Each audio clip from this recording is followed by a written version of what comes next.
कि 16th में वो कहता है कि the region R is defined by these inequalities, find and label region R. मैंने आपको एक बात सिखाई थी कि अब ये एक प्रॉपर ग्राफिकल ग्रिड दिया हुआ है, see this is a proper graphical grid. तो हमें रीजन आर को कहता है डिफाइन कर रहा है बाय दीज थ्री इनइक्वालिटीज। तो find and label the region R. सबसे पहले तो मुझे ये बताओ कि हमने रीजन लोकेट करना है। अगर जो रीजन ये इनइक्वालिटीज डिफाइन कर रही हैं, अगर आप उसको लोकेट करना चाहते हो तो रिमेंबर, थोड़ी देर के लिए आप इन सारों को, इनकी लाइंस आपने ड्रॉ करनी है ना ग्रिड के ऊपर। इन इनइक्वालिटीज को थोड़ी देर के लिए इनइक्वालिटी के बजाय इक्वल टू से रिप्लेस करके इन्हें नॉर्मल इक्वेशंस समझें।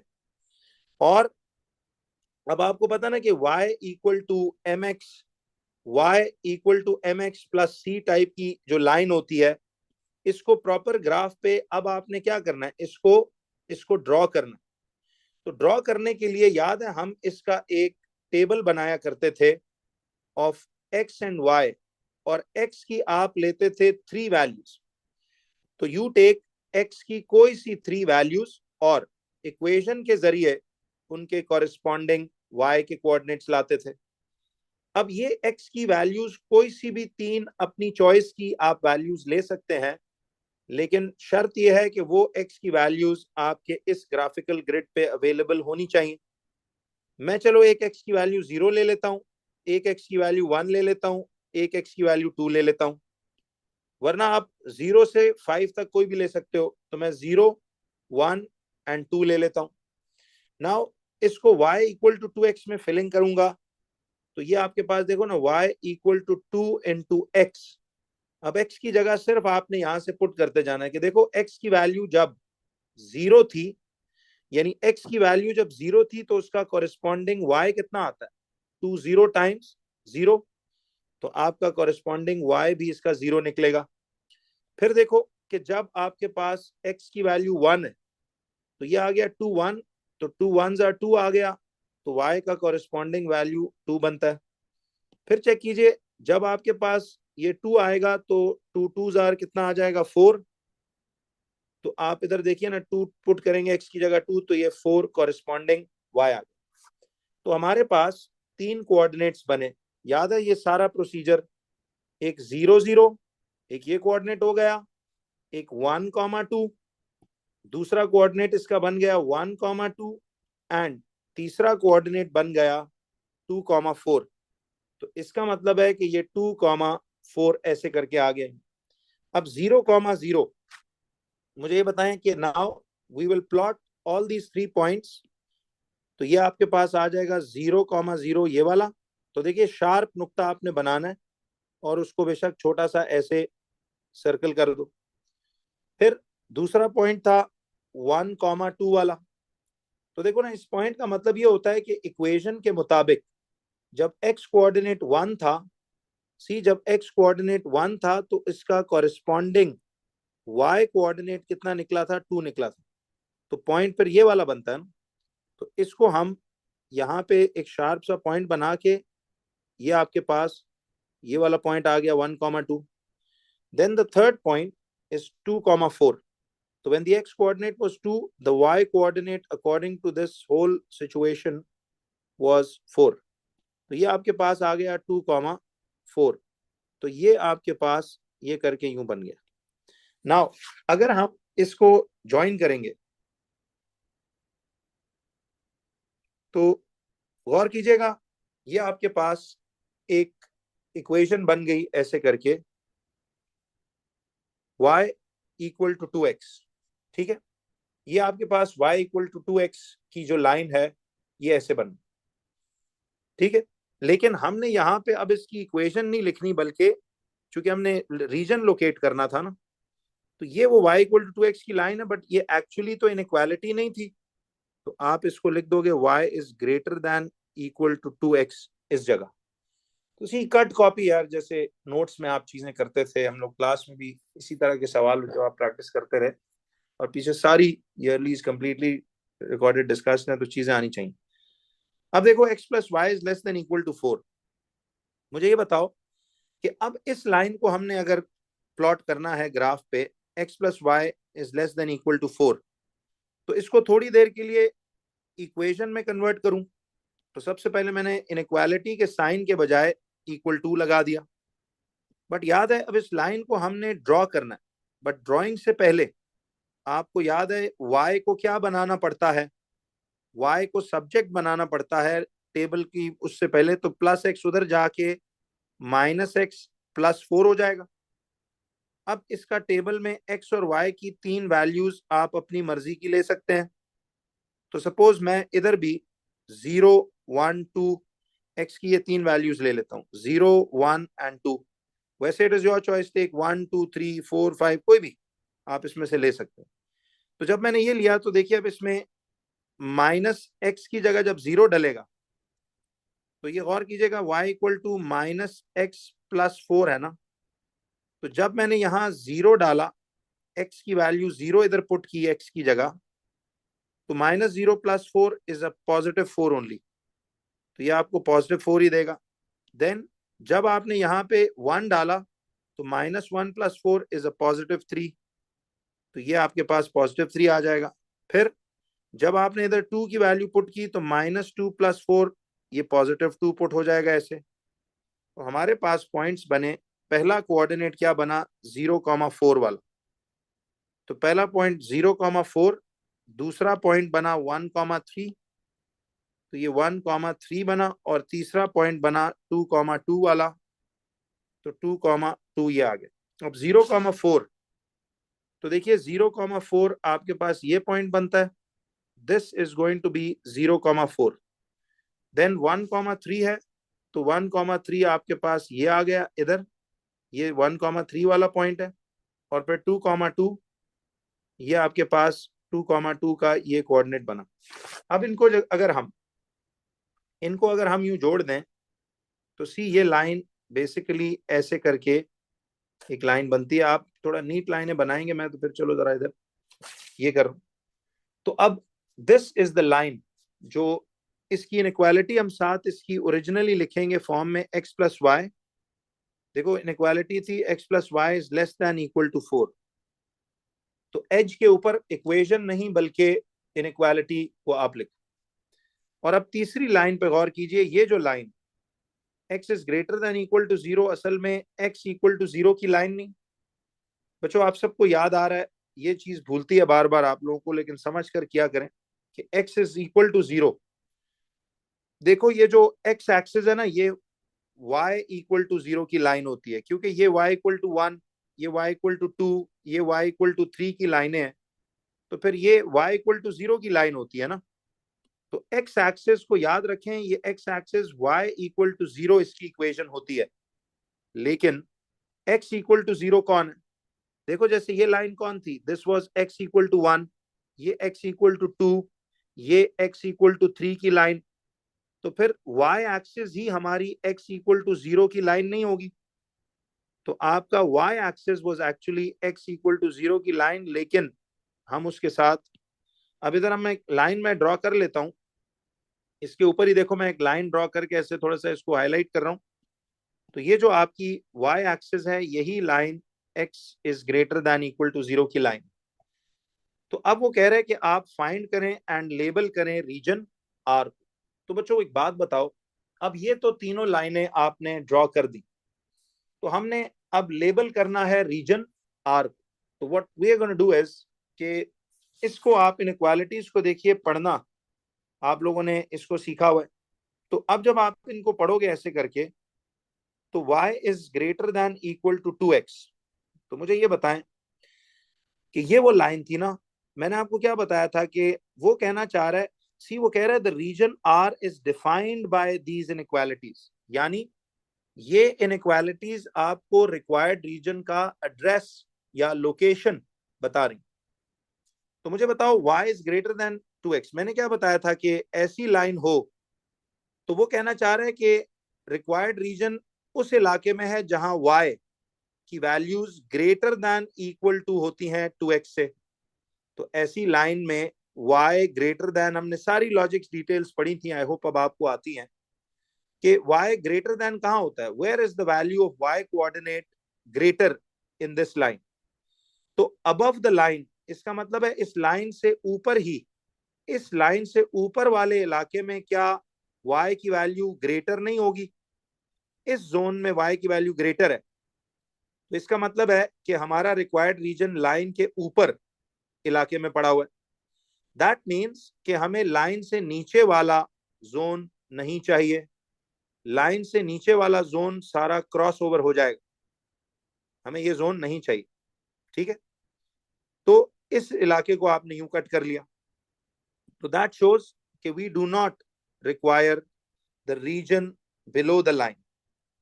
अब हमारा रीजन जो है ना वो लाइन के ऊपर इस इलाके में कहीं पड़ा हुआ है, बिकॉज वाई कहता है ग्रेटर है, तो लाइन से नीचे का इलाका सारा रिजेक्ट हो गया। याद आया? फिर दूसरी चीज देखिए कि इसने कहा कि ये जो लाइन है,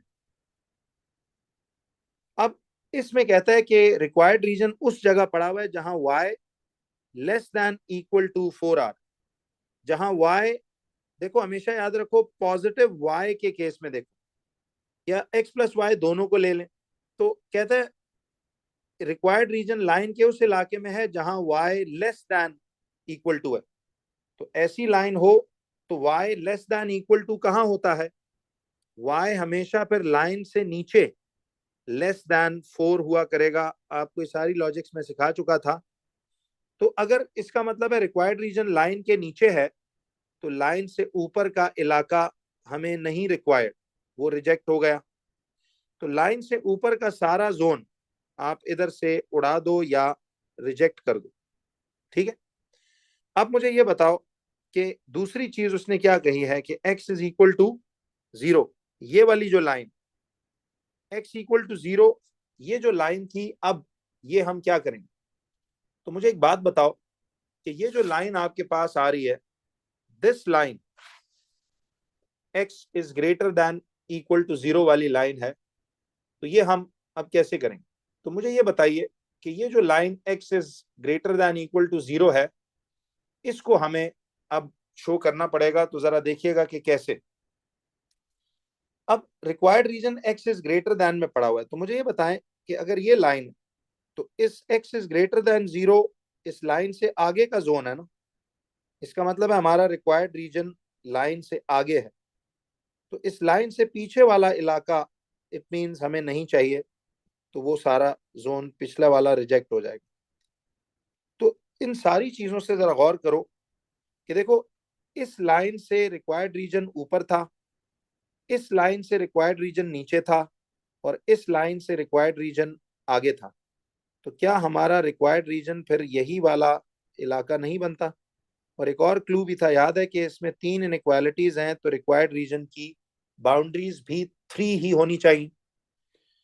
तो दैट शोज कि हमारा रिक्वायर्ड रीजन ये आ रहा है। अब ये बाकी सारी जो लाइनें हैं, मैं इनको ना ऐसे लाइंस नहीं, सॉरी, ये जो क्रॉसेस हैं, आई विल रब देम आउट, बिकॉज ये क्रॉसेस हमारा अपना एक मेथड था, तो हमने इसको इधर से कट कर देना। तो see, remove all these crosses because this was your own created method. ये ऐसे आ गए। लेकिन अब उसने देखो ये नहीं कहा, कुछ शेड वेड करने को नहीं कहा, वो कह रहा है find and label region R. तो हमें इतना समझ आ गई है कि ये हमारा, वो लाइन मुझसे मिट गई थी, आप तो ज़रा इसको नहीं मिटाएंगे ऐसे करके। तो ये हमारा रीजन आर ये वाला है जो इन 3 बाउंड्रीज के दरमियान, ये रीजन आर आपके पास ऐसे करके आ रहे हैं। ये बात समझ आई? तो this is the region R he was actually talking about. तो जरा देखते हैं उसने बैक पे इसको क्या किया हुआ है, और 3 मार्क की वर्क डिस्ट्रीब्यूशन भी हम देखते हैं इसमें। तो जरा ये देखिएगा, इसमें रीजन उसने देखो यही वाला आपको प्रिंट दिया हुआ है। इफ यू लुक केयरफुली, तो जरा ये देखिएगा, इसने आपको ये वाला रीजन, ये लाइन, तो ऑब्वियसली यही आंसर है, बट चलो मैं कंफर्मेशन आपको दे रहा हूँ। ये रीजन आर उसने देखो इधर से छोटा सा आर उसके अंदर लेबल किया हुआ। तो if he says to shade it or something, तो फिर आप उसको शेड कर लीजिएगा, अदरवाइज इसको आप ऐसे ही रहने दे सकते हैं। ठीक है।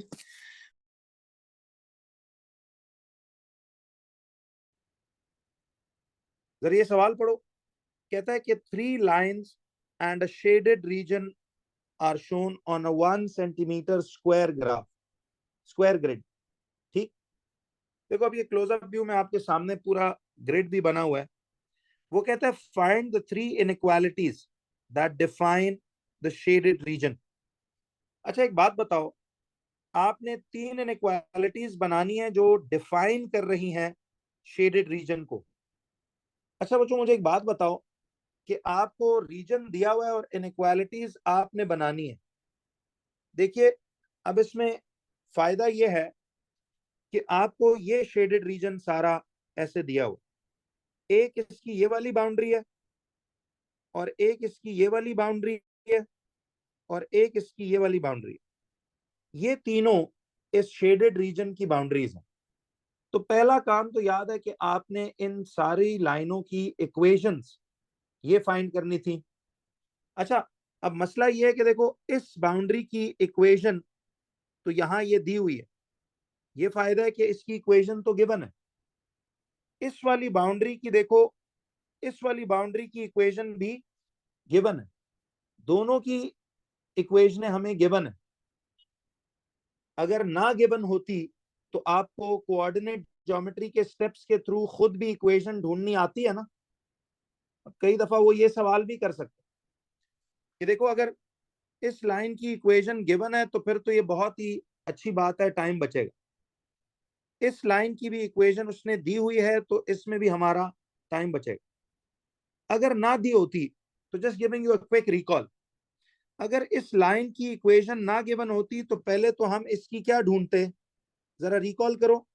पहले तो इस लाइन की इक्वेशन ढूंढते ना, using the y equal to M x plus C वाला प्रोसीजर, जिसमें पहले m ढूंढना है, इस लाइन का ग्रेडियंट, और ग्रेडियंट ढूंढने के लिए आपको बच्चों याद है फॉर्मूला लगता है ये वाला। अब याद है ग्रेडियंट ढूंढने के लिए इस लाइन पर मौजूद, इस लाइन पे मौजूद कोई से 2 पॉइंट्स आप लेते। देखो अब मैं ये पॉइंट भी ले सकता था, ये वाला, ये जो होल कोऑर्डिनेट्स है, ऐसे पॉइंट मत लेना। देखो जैसे मिसाल आप ये वाले पॉइंट लो, ये वाला पॉइंट हो सकता है ये वाला, क्योंकि देखें इनके दोनों x Y coordinates whole numbered आ रहे हैं। इसका एक्स कोऑर्डिनेट, इसका वाई कोऑर्डिनेट देखो होल नंबर्ड आ रहे हैं। तो आप इन सारे अवेलेबल पॉइंट्स में से कोई से भी देखो ना, इन सब के whole numbered coordinates exact exact आ रहे हैं।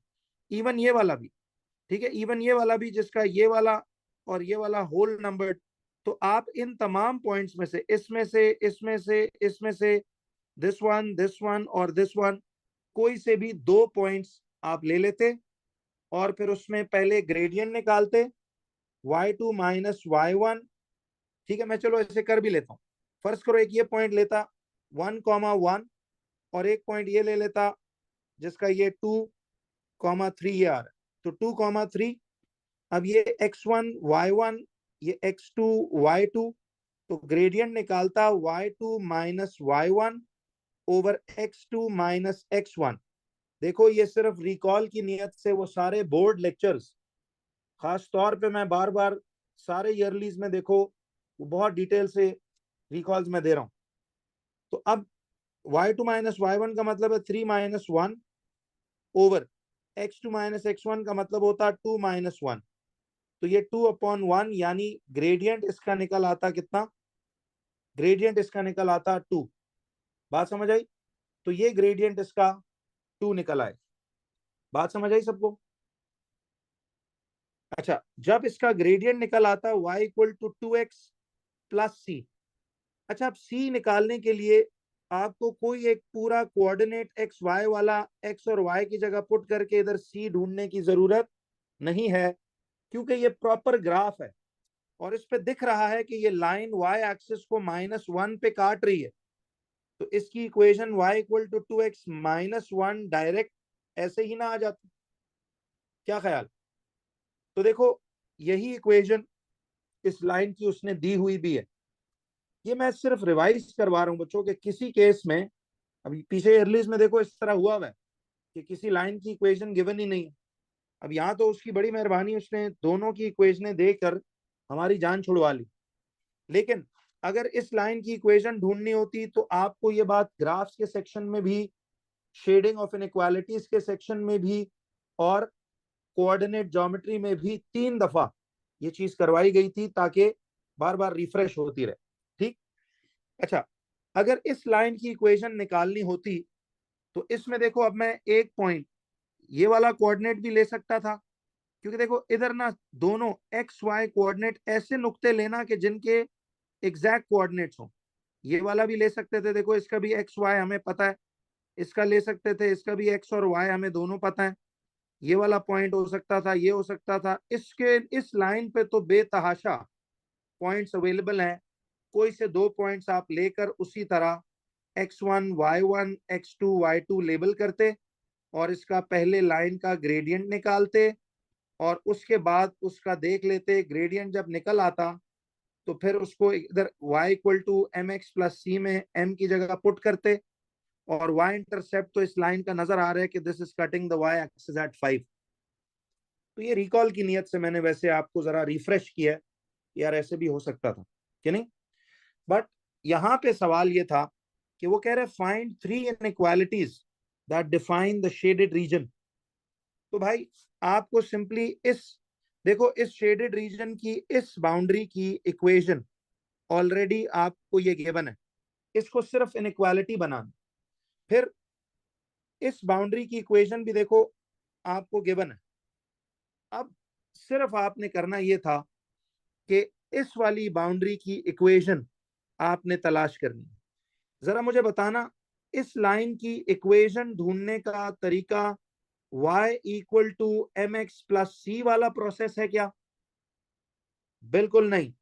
याद है, ये एक हॉरिजॉन्टल लाइन है जिसकी इक्वेशन, याद है मैंने क्या कहा था, जो हॉरिजॉन्टल लाइन होती है वो y एक्सिस को काट रही है ना।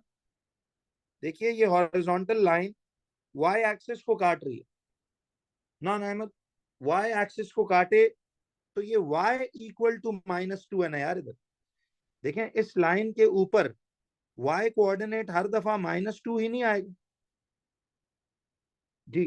तो this equation is y equal to -2। ये बात याद है। देखिए x इक्वल टू -2 तो ये लाइन होती जो x एक्सिस को -2 पे काट रही है। तो ये बात जरा याद रखो, देखो कि अगर ये लाइन y इक्वल टू -2 है, ये लाइन क्या होगी? ये जो मैंने रेड से बनाई है ये लाइन क्या होगी? ये y इक्वल टू -1 होगी। और फिर ये x एक्सिस क्या होगी? याद है, x एक्सिस को y इक्वल टू 0 की लाइन कहते हैं। यस, ये y इक्वल टू 1, ये y इक्वल टू 2, ये y equal to 3, y equal to 4, y equal to 5, और इसी तरह। अब देखो, अगर ये लाइन x को -2 पे काट रही है तो इसकी इक्वेशन x इक्वल टू -2 है। इस लाइन की इक्वेशन x इक्वल टू -1, ये लाइन x इक्वल टू 0, ये लाइन x इक्वल टू 1, ये लाइन x इक्वल टू 2, ये लाइन x इक्वल टू 3, ये लाइन x इक्वल टू 4। लाइनें इस तरह चलेंगी। बात समझ में आई सबको? तो अब गौर करो, सवाल ये था, अब जरा 1 मिनट देखिएगा ये। तो आपने इसकी इक्वेशन बना ली, अब इनइक्वालिटीज डिफाइन करनी। याद है, बहुत आसान बात थी कि अब मुझे ये बताओ कि आपका ये रिक्वायर्ड रीजन, यानी ये शेडेड रीजन, ये इस लाइन से ऊपर है या नीचे है? ये रीजन, इधर देखना, ये रीजन जो है ये इस लाइन से, ये इस लाइन से ऊपर है या नीचे है? ऊपर है ना। तो मुझे एक बात बताओ, इस लाइन से आपका रिक्वायर्ड रीजन इस लाइन के किस हिस्से में पड़ा हुआ, जहां y की वैल्यू -2 से बड़ी है या छोटी है? y से ग्रेटर है ना। तो आपने इनइक्वालिटी बनानी है कि y is greater than equal to -2। y is greater than equal to -2, यानी देखिए आपका ये जो शेडेड रीजन है ये लाइन के उस हिस्से में है जहां y की वैल्यूज -2 से क्या है, ग्रेटर है। तो ये बात याद है आपको बताई गई थी कि ये y इक्वल टू -2 था ना, तो आपका रिक्वायर्ड रीजन लाइन के उस हिस्से में है जहां y की वैल्यूज -2 से ग्रेटर है।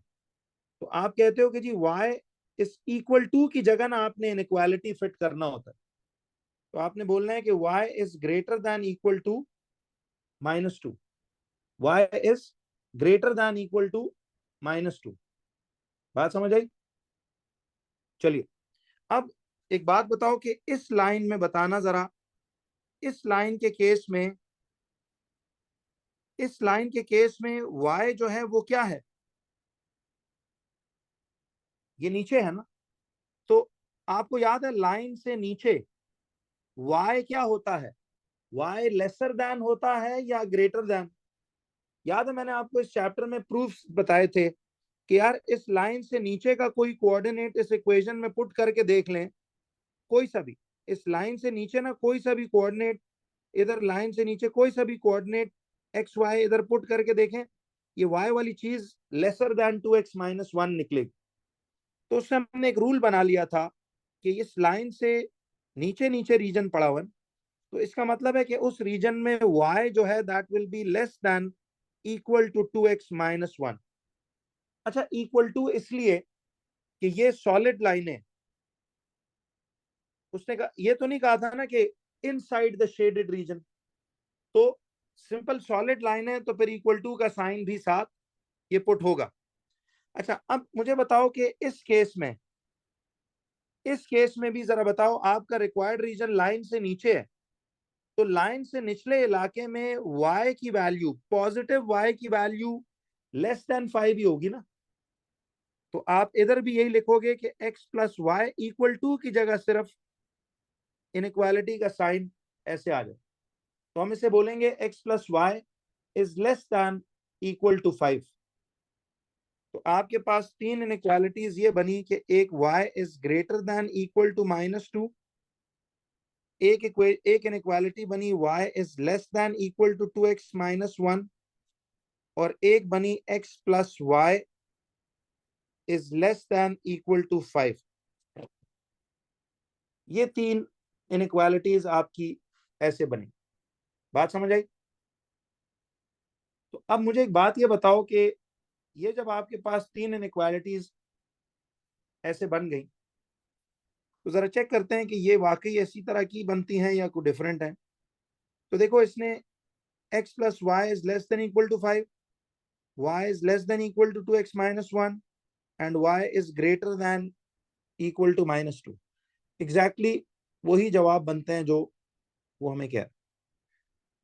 ये बात याद आई अब सबको? ये मैंने ना हर चैप्टर में, जो हर ईयरली है बल्कि, उसमें रिविजन्स पूरी पूरी करवाई, ताकि यार चलो बच्चा जब पेपर देखे तो उससे भी उसको काफी रिकॉल्स मिलते रहे। ठीक है, अच्छा अब आ जाइए जरा।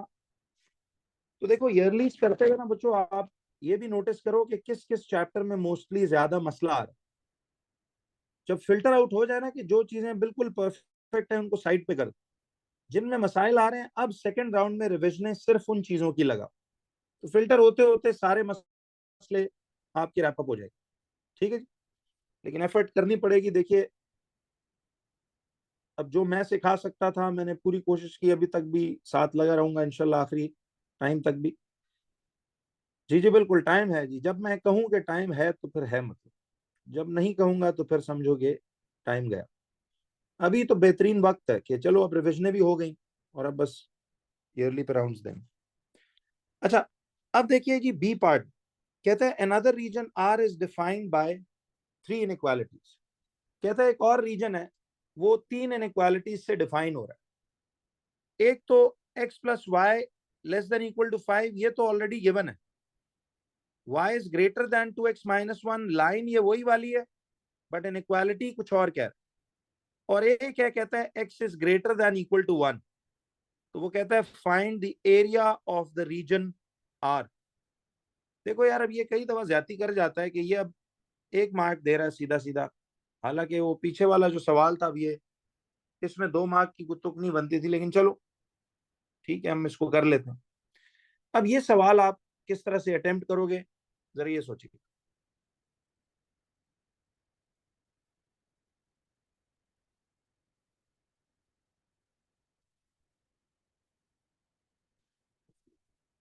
तो अब देखो,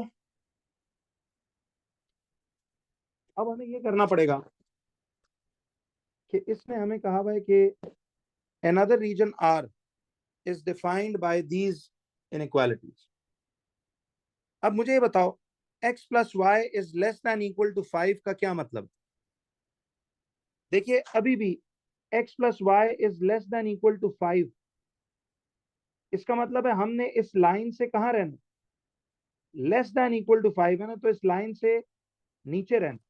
यानी हमारा वो रीजन जिसका एरिया ढूंढने को कह रहा है वो इस लाइन से नीचे ही है, क्योंकि अभी भी वो लेस देन, यानी सिंपल है, लेस देन हो तो नीचे है, ग्रेटर देन है तो ऊपर है, तो इसका मतलब है रीजन नीचे है। फिर दूसरी में कहता है y is greater than 2x-1। अब गौर से देखो इधर, ये लाइन है ना, ये वाली, अब वो इसमें कह रहा है कि y जो है वो ग्रेटर देन, यानी इस लाइन से। अब जो अगला सवाल है वो कहता है y is greater than equal to 2x-1। तो मुझे एक बात बताइए बच्चों कि वो रीजन जो हम ढूंढने जा रहे हैं वो इस लाइन से ऊपर होगा या नीचे होगा? कहाँ होना चाहिए? ऊपर होना चाहिए। तो इसका मतलब कि यार वो रीजन इस लाइन के तो नीचे था, लेकिन इस वाली लाइन के कहाँ था? ऊपर ऊपर ही है। तो ये हमें चलो बात समझ में आ रही। अब तीसरी लाइन जरा देखो, x is greater than equal to 1। सबसे पहले तो मुझे एक बात बताओ बच्चों, इस लाइन को हम पहले ये ना बना लें, इसको इक्वेशन ना बना लें, x इज इक्वल टू 1 करके, इसको x इज इक्वल टू 1, पहले इसको ये ना बना लें। तो मुझे ये बताइए कि ये x इज इक्वल टू 1 आपके पास ये लाइन आ गई, तो x इक्वल टू 1 की लाइन हमें इधर गिवन तो नहीं है, इधर हमें पहले ड्रॉ करनी पड़ेगी। तो x इज इक्वल टू 1 वाली लाइन कौन होती है? जरा ये देखिए, x इज इक्वल टू 1 वाली लाइन, ये लाइन नहीं होनी चाहिए। जरा ये देखिए, x इज इक्वल टू 1 की लाइन ये वाली लाइन होगी ना। आई ऑल वॉचिंग? के देखिए ये x की वैल्यू को 1 पे ऐसे काट ली, तो it x is equal to 1 का मतलब है एक वर्टिकल लाइन पासिंग थ्रू 1, ऐसे करके ये जाएगी। ये बात समझ में आई? जरा यस करो। तो this is x is equal to 1 की लाइन, लेकिन इन इक्वालिटी में वो कहता है कि x is greater than equal to 1। तो x is greater than equal to 1। तो मुझे एक बात बताओ बच्चों कि देखिए एक लाइन ऐसे आ रही है कि x plus y is less than equal to 5। बात बताइए कि x plus y is less than equal to 5 का क्या मतलब है कि इस लाइन से नीचे होगी, इस लाइन से नीचे होगी इक्वेशन। फिर दूसरी बात कि ये y इज, अब इधर देखो, ये अब देखो ना, उसने कहा था कि x plus y is less than equal to 5, ये तो पुरानी इनइक्वालिटी थी, तो हमने इस लाइन से नीचे नीचे रहना था, तो ऊपर वाला इलाका ये रिजेक्ट हो गया, याद है? फिर इसमें इसने कहा था कि अब y greater than equal to 2x+1। देखो इसने ये कहा हुआ है कि y is greater then 2x+1, तो इसका मतलब है कि इस लाइन से हमारा रीजन जो हम ढूंढने जा रहे हैं वो y ग्रेटर में पड़ा हुआ है, यानी ऊपर पड़ा हुआ, तो नीचे वाला इलाका सारा रिजेक्ट हो जाएगा। तो इधर ऊपर वाला इलाका रिजेक्ट हो गया था, इधर नीचे वाला। और अब इधर वाली लाइन के लिए क्या कह रहे हैं? इधर वाली लाइन के लिए कह रहे हैं कि रीजन उस इलाके में है जहां x की value greater than equal to 1। तो यार मुझे एक बात बताइए, इस लाइन के कहां पर x इज ग्रेटर देन 1 होता है? इस साइड पे होता है ना, राइट साइड। तो इसका मतलब है ये बैक वाला इलाका रिजेक्ट हो गया। तो अल्टीमेटली गौर करो, तो ये तीनों इनइक्वालिटीज इस छोटे से ट्रायंगल को इंडिकेट नहीं कर रही क्या? जरा यहां तक यस करो अगर सबको क्लियर हुआ है तो। क्या ये तीनों इनइक्वालिटीज इस इलाके को ही इंडिकेट नहीं कर रही? बिल्कुल सही है। तो अब आप ये सोचो कि हमारा रिक्वायर्ड रीजन बच्चों ये वाला इलाका, हमारा रिक्वायर्ड रीजन ये छोटू सा ट्रायंगल। जी एक बार दोबारा मैं तलाल रिपीट कर, देखिए मैं ये कह रहा था कि ये तो समझ आई हुई है ना कि, देखिए मैं इसके ऊपर इनकी वो जो अब नई इनइक्वालिटीज हैं वो लिख लेता हूँ। Sorry 2x-1। देखिए सवाल ये था कि आप गौर से देखो इसको,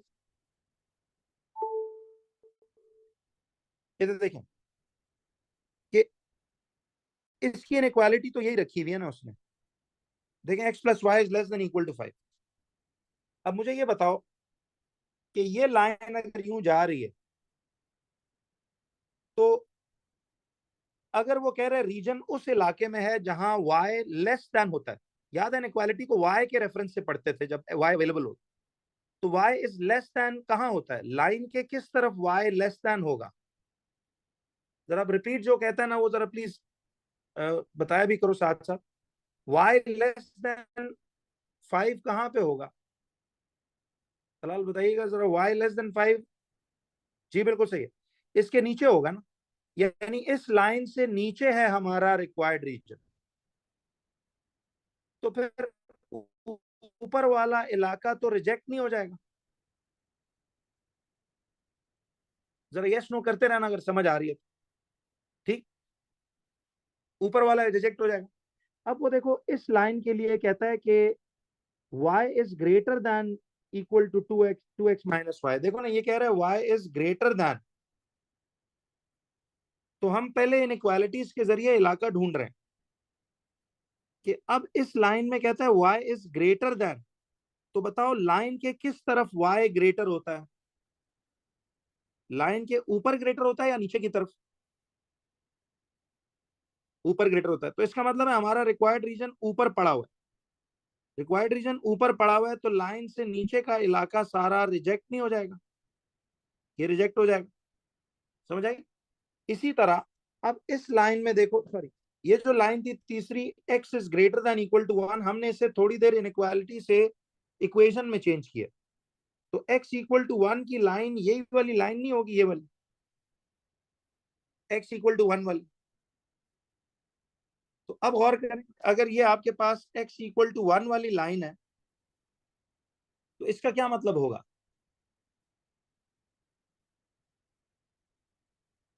तो ये आपके पास x इक्वल टू 1 की लाइन ऐसे आ गई। अब वो कह रहे हैं कि रिक्वायर्ड रीजन उधर पड़ा हुआ है जहां x की value greater than equal to 1, x की value greater than equal to 1। तो मुझे ये बताएं बच्चों कि x की value greater than equal to 1 का क्या मतलब होता है? अब जरा गौर करें कि x राइट साइड पे होगा ना, x की वैल्यू कहां ग्रेटर होती है? लाइन के इस तरफ x की वैल्यू ग्रेटर देन 1 होगी, तो इसका मतलब है हमारा रिक्वायर्ड रीजन इस तरफ पड़ा हुआ, तो लाइन से पीछे का इलाका रिजेक्ट नहीं हो जाएगा। अब देखें ना, इधर ये वाला इलाके रिजेक्ट हो गए थे, इधर लाइन से नीचे वाला इलाका रिजेक्ट हो गया था, इधर लाइन से पीछे वाला इलाका रिजेक्ट हो गया। तो क्या यही इलाका नहीं बनता जो हमारा रिक्वायर्ड रीजन है, और ये तीनों इनइक्वालिटीज इस रीजन को डिस्क्राइब नहीं कर रही? क्या ख्याल? अब रीजन मिल गया तो वो कहता है find the area of the region R. अब area of the region R हम कैसे ढूंढेंगे? देखिए जरा गौर करें कि ये एक ट्राइंगल है, आपने रीजन का इस रीजन आर का एरिया तलाश करना है इस ट्राइंगल का। तो इसका एरिया कैसे मिल सकता है? देखिए उसके लिए हम यूं कर लेते हैं कि आप इधर से लेके इधर तक इस पूरे को बेस ना ले लें, क्या ख्याल?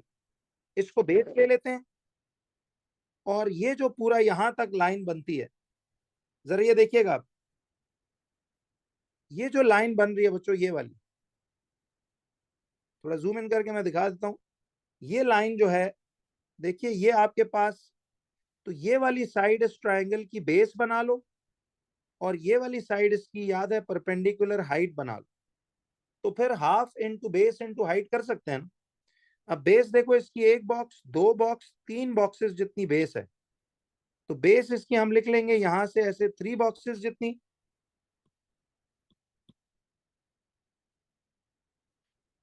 तो बेस आ गई आपके पास। अब एरिया ऑफ ट्राइंगल देखिए कैसे निकलेगा। Area of triangle is half into the base into the height. तो बेस है हमारे पास 3 यूनिट्स, और हाइट कितनी है, ये देखो, बेस आपके पास आ गई 3 डब्बों जितनी, और हाइट आ गई एक बॉक्स जितनी। कहां से, ये समझ में नहीं आया जी, ये रीजन ढूंढना।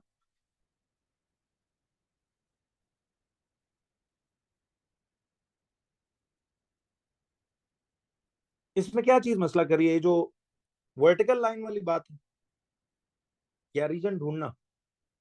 देखिए ये तो उसी क्वेश्चन प्रीवियस पार्ट का एक रिवर्स केस में करवा रहा हूं। चलिए दोबारा देखिए, वो ये कह रहे हैं कि x इज इक्वल टू, देखो मुझे एक बात बताओ, जब इनइक्वालिटीज वो दे दे तो रीजन फिर हमें ढूंढना पड़ता है ना। अब ये इक्वेशन तो पहले से दी हुई थी, ये भी दी हुई थी, वरना ये लाइनें भी हमें ड्रॉ करनी पड़ती। वो टेबल बना के, याद है एक्स वाई का, 3 डब्बों में वैल्यूज लेके, तो वो काम तो पता है। बट इधर अब देखो, सिर्फ इस लाइन को ड्रॉ करना। मुझे बताएं, x is greater than equal to 1 को थोड़ी देर के लिए मैंने x is equal to 1 imagine करके पहले तो मालूम करूं ना कि लाइन कौन होगी। ये तो पता ना x equal to 1 vertical line नहीं है। क्या ख्याल यार, देखिए ये बात भूल रही है आप लोगों को बार बार, कि वर्टिकल लाइन और हॉरिजॉन्टल लाइन में क्या फर्क होता है। जरा प्लीज बताइए, क्लियर हुआ अब। एक्स इक्वल टू 1 कौन सी लाइन होती है? क्या एक्स इक्वल टू 1 ये वर्टिकल लाइन नहीं होगी?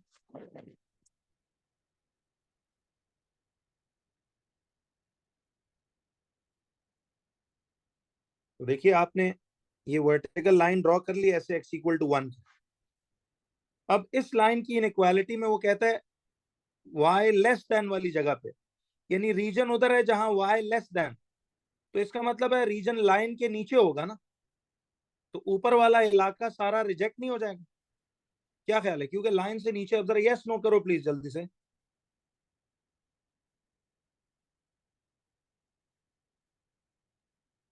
जिसको प्रॉब्लम है सिर्फ उससे काइंडली रिक्वेस्ट कर रहा हूँ वो बताता जाए। और ये जो लाइन है, मुझे बताएं ये वाली लाइन, अब इसकी इनइक्वालिटी उसने ये दी हुई है कि y इज, कहता है रीजन उस इलाके में है जहां y ग्रेटर देन है। तो y ग्रेटर देन कहां होता है? लाइन से ऊपर होता है या नीचे होता है? y ग्रेटर कहां होगा जी? ऊपर। तो इसका मतलब है कि हमारा रिक्वायर्ड रीजन लाइन से ऊपर है, तो नीचे का सारा इलाका रिजेक्ट नहीं हो जाएगा? क्या ख्याल? और फिर ये वाली लाइन, इसमें कहता है x is greater than equal to 1। तो अब देखिए रिक्वायर्ड रीजन लाइन के इस तरफ है, एक्स ग्रेटर देन 1 किस तरफ है? इस लाइन से इस तरफ ही है ना, एक्स की वैल्यूज ग्रेटर देन 1 तो इसी तरफ है, राइट साइड पे। क्या ख्याल?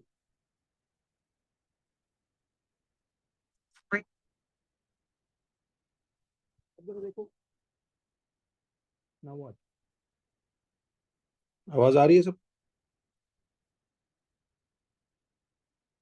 नहीं वो मैं लिखवाऊंगा आपको। फ्लेम टेस्ट छोटे से 4 5 टेस्ट के कलर्स याद रखने हैं, बस वो इजी हो जाए कराऊंगा। जी वो एक डेफिनेशन है डिफ्यूजन की, और उसका बस सिर्फ एक नोट लिखना है कि एम आर के इन्वर्सली प्रोपोर्शनल है स्पीड ऑफ डिफ्यूजन। वो जब उसका सवाल आएगा, ऐसी छोटी छोटी अपडेट्स में साथ साथ आपको मैंने कहा था मैं देता जाऊंगा ईयरलीज में। वो आएगा, उस पर सवाल आ जाएगा। अच्छा बच्चों अब आइए, तो इस पे जब क्वेश्चन पे आप पहुंच गए, तो ये बात मुझे जरा ऑनेस्टली बताओ, रीजन आपको समझ आ गया कि कौन सा रीजन, किस इलाके की बात हो रही है? जिसका प्रॉब्लम था वो जरा प्लीज बोलो। तो ये है आपका वो रीजन जिसकी बात वो कर, ठीक। अब जब ये रीजन आप पता लग गया कि ये है वो रीजन जो ये सारी इनइक्वालिटीज तीनों मिलके बता रही थी कि x plus y is less than equal to 5, तो लाइन से नीचे है। यहाँ पे y ग्रेटर दैन है तो लाइन से ऊपर है, और इधर x इज ग्रेटर दैन है तो लाइन से राइट साइड की तरफ। तो ये है वो ट्रायंगुलर इलाका। अब इसका एरिया कैसे ढूंढेंगे? एरिया के लिए फॉर्मूला था half into base into height. अब देखो ना, इस तरह के ट्रायंगल में बेस में इस वाली को ना ले लूं, ये पूरी लंबाई को बेस मान लेते हैं, क्योंकि ये 1 2 और 3 बॉक्सेस जितनी इसकी बेस आ गई, और इसकी जो हाइट है वो ये आपके पास, ये इसकी हाइट नहीं आ जाएगी ऐसे करके, ठीक है? तो इसका मतलब है कि ये इसकी हाइट आ गई और ये इसकी इधर से बेस आ गई। तो बेस 3 बॉक्सेस है और हाइट इसकी यहां से एक डब्बे जितनी। तो ये हाफ इंटू 3 इंटू 1, ये हाफ इंटू 3 इंटू 1।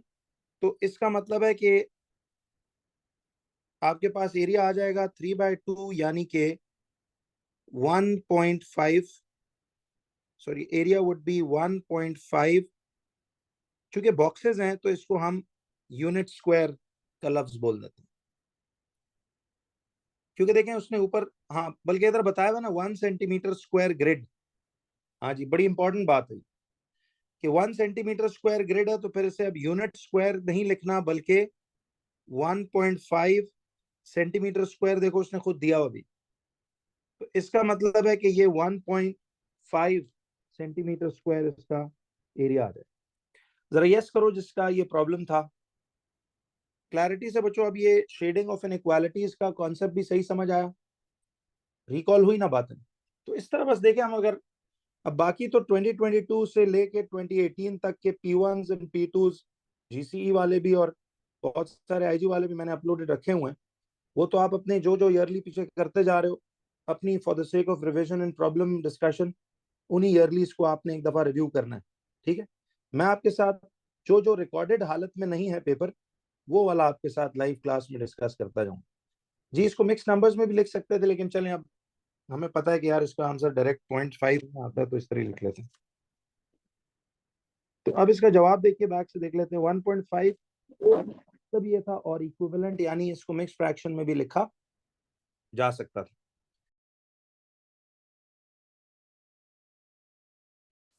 C15 तो शेडिंग ऑफ इनइक्वालिटीज है, और ये काफी दफा मॉक्स में भी मैंने पूरा डिटेल से डिस्कस किया हुआ है इसको।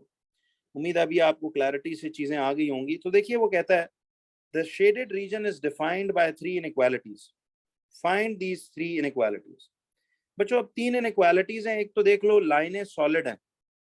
जब लाइंस उसकी सॉलिड हों तो याद है फिर हमें उसमें greater than equal to, less than equal to के साइन लगाने होते हैं, और अगर ये डॉटेड लाइनें होती तो फिर हम सिर्फ ग्रेटर दैन या लेस दैन लगाते।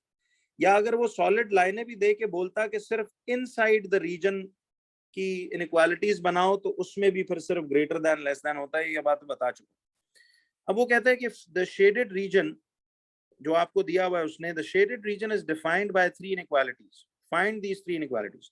देखो बच्चों, सबसे पहला काम तो ये देखिए कि ये जो पूरा शेडेड रीजन आर है, इसकी एक बाउंड्री तो ये बनती है, एक बाउंड्री इसकी ये बनती है, और एक बाउंड्री इसकी ये बनती है। अच्छा, ये जो वर्टिकल लाइन है इसकी बाउंड्री, ये तो स्ट्रेट हमें पता है कि ये लाइन वर्टिकल लाइन है, तो इसका कोई y इक्वल टू mx+c का प्रोसीजर नहीं करना। आपको याद है सबसे पहले इनकी इनइक्वालिटीज बनाने से पहले हमें इनकी इक्वेशंस बनानी पड़ेगी। तो इस लाइन की इक्वेशन तो हम सबको पता है कि ये लाइन वर्टिकल है, तो इसकी equation x is equal to 5। याद है इस लाइन की इक्वेशन x इक्वल टू 5 है, बिकॉज ये x एक्सिस को 5 पे कट कर, सी, तो x इक्वल टू 5। ये जो लाइन है it's a horizontal line cutting the y axis at 3, तो इस लाइन की इक्वेशन तो y इज इक्वल टू 3 होती। तो इनइक्वालिटीज से पहले आपको इनकी इक्वेशंस बनानी पड़ेंगी। और फाइनली बच्चों, ये जो आपके पास एक लाइन है, देखिए मुझे एक बात बताएं कि इस स्लांटिंग लाइन की इक्वेशन ढूंढने का टेक्निक तो ये था कि आपको पूरा y is equal to mx+c वाला प्रोसीजर करना पड़ेगा। तो सबसे पहले तो अब देखिए आपके पास एक लाइन की इक्वेशन तो x इज इक्वल टू 5 है, दूसरे की y इज इक्वल टू 3 है। अब तीसरे की इक्वेशन हम यहाँ लिख लेंगे, लेकिन सबसे पहले यहाँ जाकर उस इक्वेशन को ढूंढने का तरीका देखना पड़ेगा। अच्छा बच्चों, अब इस लाइन की इक्वेशन, अगर स्लांटिंग लाइन की इक्वेशन चाहिए तो इसमें तो पूरे का पूरा वो y is equal to mx+c वाला प्रोसीजर करेंगे। बट उसमें पहले हमें m ढूंढना पड़ेगा और फिर y इंटरसेप्ट। मसला ये है कि m ढूंढने के लिए हमें लाइन पर मौजूद कोई से 2 पॉइंट्स मालूम करने।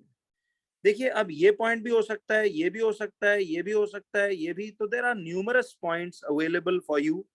इनमें से, इन तमाम पॉइंट्स में से बच्चों कोई से 2 ले लो। मैं यूं कर लेता हूं कि मैं एक पॉइंट यहां से ये वाला कंसिडर कर लेता हूं, ठीक है जी, और एक पॉइंट मैं यहां से ये वाला कंसिडर कर लेता हूं, क्योंकि इनके कोऑर्डिनेट्स होल नंबर। देखो इस पॉइंट के कोऑर्डिनेट, x कोऑर्डिनेट 0 है, y कोऑर्डिनेट 1 है, तो मैं यहां से यूं कर लेता हूं कि इसका मैं यहां लिख दूंगा ये 0,1, और दूसरा पॉइंट जो मैंने लिया है उसमें देखिए x कोऑर्डिनेट 1 है और y कोऑर्डिनेट 2 है, तो ये 1,2 आ जाएगा इसलिए। तो ये हमारे पास x1 y1 आएगा और ये आएगा x2 एंड y2। अच्छा मुझे ये बताइए कि इसमें अगर हमें ग्रेडियंट ढूंढना पड़े तो ये y2 माइनस y1 होगा ओवर x2 माइनस x1 होगा। तो y2 कितना आता है हमारे पास, 2 माइनस 1 अपॉन 1 माइनस 0, तो ये आएगा 1 over 1 which is going to be 1। तो गौर कीजिए कि इस लाइन का ग्रेडियंट जो है वो कितना आ रहा है, 1 आ रहा है। तो y इज इक्वल टू ये आएगा 1x प्लस सी।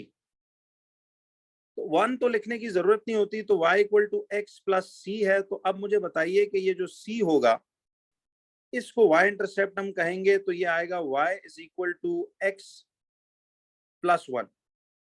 तो इस लाइन की इक्वेशन हमारे पास आ गई y is equal to x plus 1 basically. अब गौर कीजिए बच्चों कि आपके पास ये 3 लाइंस इस तरह से दी हुई हैं, इसकी इक्वेशन आ गई y equal to x plus 1। देखो ये 3 हमारी वो इक्वेशंस हैं जिनकी इनइक्वालिटीज हमने बनानी। तो जरा गौर से देखिएगा, इसको मैं यहाँ पे लिख देता हूँ इसकी इक्वेशन कि ये y is equal to x plus 1। अब बच्चों आपने जब इनकी इनइक्वालिटीज बनानी है तो जरा गौर से देखिएगा, इस लाइन की इनइक्वालिटी क्या बनाऊं। देखो हमारा ये जो रीजन है शेडेड, ये लाइन के उस हिस्से में पड़ा हुआ है। देखिए लाइन के बैक वाले हिस्से में पड़ा हुआ है जहां x की वैल्यूज, आपको पता है कि x की वैल्यूज इस 5 से क्या होती है, x की वैल्यूज 5 से, देखो ना आपका रीजन लाइन के उस हिस्से में है, उस हिस्से में है जहां x की वैल्यूज 5 से लेसर होती है। तो हम यहीं पे अगर इसकी चेंजिंग लगाएं तो हम इसके साथ ये लिखेंगे ना कि रिक्वायर्ड रीजन उस इलाके में है जहां देखिए x की value less than equal to 5। तो पहली इनइक्वालिटी हमारी बन जाएगी x is less than equal to 5। दूसरी इनइक्वालिटी अब क्या बनेगी, जरा ये देखिए कि देखिए ये रीजन हमारा उस इलाके में है, देखिए ये रीजन हमारा उस इलाके में है जहां y की वैल्यूज जो हैं, जहां y की वैल्यूज जो हैं वो आपके पास उस रीजन में है जिधर x की वैल्यूज, सॉरी, जहां y की वैल्यूज 3 से ग्रेटर होंगी। देखिए ना ये रीजन हमारा रीजन R उस इलाके में है लाइन के, कि इस लाइन से ऊपर देखो आपकी y की वैल्यूज जो हैं वो 3 से ग्रेटर हैं। तो हम इसको यूं लिखेंगे कि ये आएगा y is greater than equal to 3। तो ये इसका मतलब है कि y जो है वो ग्रेटर देन इक्वल टू 3 होगा, ठीक है जी। अच्छा अब जरा देखिए कि हमारे पास ये जो लास्ट लाइन है, कि ये जो लाइन आ रही थी ऐसे करके, ये जो लाइन ऐसे जा रही है y is equal to x plus 1। जरा देखिए हमारा रिक्वायर्ड रीजन लाइन के उस इलाके में है जहां y की वैल्यू, याद है लाइन से नीचे y की वैल्यू लेसर होती है, लाइन से ऊपर y की वैल्यू ग्रेटर होती है। तो हमारा रीजन तो लाइन से नीचे पड़ा हुआ है, तो इसका मतलब है ये वो रीजन है जहां y की value is less than equal to x plus 1। तो हमारा तीसरा इनइक्वालिटी होगा y is less than equal to x plus 1 ऐसे करके। तो ये इस तरह से आपने इनइक्वालिटीज क्रिएट करनी है। 18th क्वेश्चन में कहता है, देखिए इट सेज कि the region R is defined by the inequalities. अब ये एक बड़ा अजीब स्टाइल से इनइक्वालिटीज दी हुई हैं। कहता है on the diagram shade and label the region R। बच्चों सबसे पहला काम हम यूं कर लेते हैं कि जब हमने शेड करना है और लेबल करना है रीजन आर को, तो जरा गौर से देखिएगा। असल में देखिए, अब आपने कंफ्यूज नहीं होना। बेसिकली ये पता है, दो इनइक्वालिटीज इकट्ठी दे रहे हैं। एक वो ये इनइक्वालिटी दे रहा है, ठीक है, जो कि आ रही है x is greater than equal to 2। ये इनइक्वालिटी अलग है और ये वाली इनइक्वालिटी अलग है, जो x is less than equal to 8 दे रहा है। तो ये दो अलग अलग इनइक्वालिटीज हमें इस तरह से यूं ये गिवन है, ठीक है। फिर देखिएगा, ये हमारे पास जो इनइक्वालिटी आ रही है इस तरह से, इसमें जरा गौर कीजिएगा। ये आ रहा है आपके पास y is greater than equal to 5, y is greater than equal to 5, ठीक है। और इस तरफ ये आ रहा है y is less than equal to 10। तो y is less than equal to 10 ये आ जाएगा। फिर देखिए, ये आपके पास आ रहा है x plus y is greater than equal to 10। तो ये आएगा x plus y is greater than equal to 10। ये ऐसे करके यूं आ जाएगा, ठीक है। अच्छा जी, अब सवाल ये था कि इसमें जब हमें उसने ऐसे करके यूं दिया हुआ है, तो एक चीज आपने ये समझनी है कि ये एक्चुअली ना 5 इनइक्वालिटीज है। उसने सिर्फ लिखी इकट्ठी थी, तो आज पहला यूनिक सा स्टाइल था। तो बहरहाल एक्चुअली इसमें आपने ये देखना था कि ये x is greater than equal to 2 अलग इनइक्वालिटी है, x is less than equal to 8 अलग इनइक्वालिटी है। इसी तरह y is greater than equal to 5 अलग है, y is less than equal to 10 अलग है। तो ये असल में ये 5 इनइक्वालिटीज थी। अच्छा, आपको याद है कि इनको अब हमने सबसे पहले तो कहता हूँ on the diagram shade and label region R. पहले तो हमने वो रीजन आर, पहले तो इन लाइनों को उस पर ड्रॉ करना। देखिए गौर कीजिए कि x is greater than equal to 2, ये तो इनइक्वालिटी है। थोड़ी देर के लिए याद है, ऐसे x इज इक्वल टू 2 नहीं मानेंगे। मैंने आपको बताया था ना कि देखिए, ये x is greater than equal to 2 को थोड़ी देर के लिए हम इसको अज्यूम करेंगे कि ये x इज इक्वल टू 2 की लाइन है। x इक्वल टू 2 की लाइन, बच्चों सबको सब वाकिफ होना कि x इक्वल टू 2 की लाइन हमेशा इस तरह वर्टिकल होती है। This is x is equal to 2 की लाइन, लेकिन हम इसके साथ लिखेंगे यहाँ इनइक्वालिटी है कि x is greater than equal to 2, ताकि शेडिंग पर ढूंढने में आसान, ठीक है जी। फिर देखिए, ये जो इनइक्वालिटी थी ये वाली, x is less than equal to 8। तो अब ये x is less than equal to 8 है। थोड़ी देर के लिए इसे हम इक्वेशन समझ लेते हैं। तो ये x इज इक्वल टू 8, ताकि इसे ड्रॉ किया जा सके। अब x इज इक्वल टू 8 की लाइन ऐसी लाइन है जो कि वर्टिकली 8 को यहाँ कट करेगी, ठीक है। तो ये x इक्वल टू 8 है, लेकिन इसके साथ हम लिखेंगे inequality x is less than equal to 8। ये हो गया। तो पहले आप इनइक्वालिटीज को स्प्लिट करोगे, 5 इनइक्वालिटीज बनेगी। फिर उनको थोड़ी देर इक्वेशनों में कन्वर्ट करोगे और उन्हें ड्रॉ करोगे ग्राफ पे।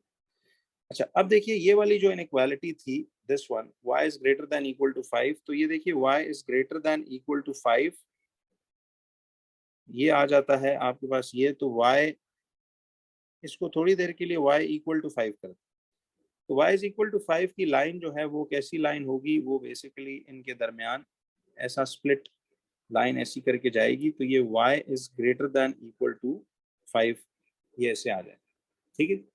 अच्छा, फिर उसके बाद देखिए कि इसमें नेक्स्ट जो है y is less than equal to 10 जो है, तो y is less than equal to 10 ये आ जाएगा ऐसे करके। तो y इज इक्वल टू 10 जो है वो कौन सी लाइन बनती है, वो बनेगी आपकी ये वाली, ठीक है। तो इसका मतलब है ये y is less than equal to 10 ये करके यूं आ जाएगा। अब गौर करो, ये हमारे पास जो लाइन है वो ऐसे आ गई। अब हमें, तो y वाली लाइंस जो होती हैं वो हॉरिजॉन्टल होती हैं। अब ये जो लास्ट वाली है x plus y is greater than equal to 10, x plus y is greater than equal to 10, तो इसको थोड़ी देर के लिए हम कन्वर्ट करेंगे ऐसे कि ये y is equal to minus x plus 10 होगा। याद है, हमने इस लाइन को ड्रॉ करना है अगर ग्राफ पे, तो इसमें पहले y को आप सब्जेक्ट बनाइए। चलिए मैं एक स्टेप बाय स्टेप चल लेता हूँ कि इसको मैं पहले x plus y is equal to 10 मानूंगा, तो फिर y को सब्जेक्ट बनाऊंगा, तो y is equal to minus x plus 10। अब इसको टेबल बनाना है, तो याद है इसका वो ग्राफ बनाना के लिए हमें एक टेबल बनाना पड़ता है 3 वैल्यूज ऑफ x का। और x की वैल्यूज वो लीजिएगा जो आपको अवेलेबल यहाँ दिख रही हैं, ठीक है, ऐसे करें। तो मुझे ये बताओ कि हमारे पास ये एक वैल्यू 0 आ रही है, चलो मैं एक 0 ले लेता हूँ, एक 2 ले लूंगा, एक 4 ले लूंगा। तो अब माइनस एक्स की जगह जब x की जगह 0 पुट करेंगे तो सी ये कितना कितना आया करेगा। अब इसमें 0 डालोगे तो ये पॉजिटिव 10 आएगा, फिर इसकी जगह 2 डालोगे तो -2 + 10 आ जाएगा पॉजिटिव 8। फिर इसकी जगह क्या डालोगे आप, सॉरी इस x की जगह आप 4 डालोगे तो आपके पास निकल आएगा ये -4 + 10 इज अ पॉजिटिव 6। तो एक 0,10 पॉइंट बनेगा, एक 2,8 बनेगा, एक 4,6 बनेगा। तो 0,10 कहाँ आता है, 0,10 ये वाला पॉइंट आता है ये, ठीक है, दिस वन, ठीक है। तो इसको मैं चलो पॉइंट हटा देता हूँ, ये पॉइंट एक ये बन गया। दूसरा 2,8 है, तो 2,8 कहाँ आएगा, देखिए 2 इधर आ रहा है और 8 इधर आ रहा है, ये पॉइंट बनेगा। तो ये मैं 2,8 इस जगह लगा लेता हूँ। फिर 4,6, तो देखिए ये यहाँ से 4 इधर आ रहा है और 6 इधर आ रहा है, तो ये पॉइंट होगा इसमें, तो 4,6 यूं। अब इसको जब आप यहाँ से इस तरह जोड़ोगे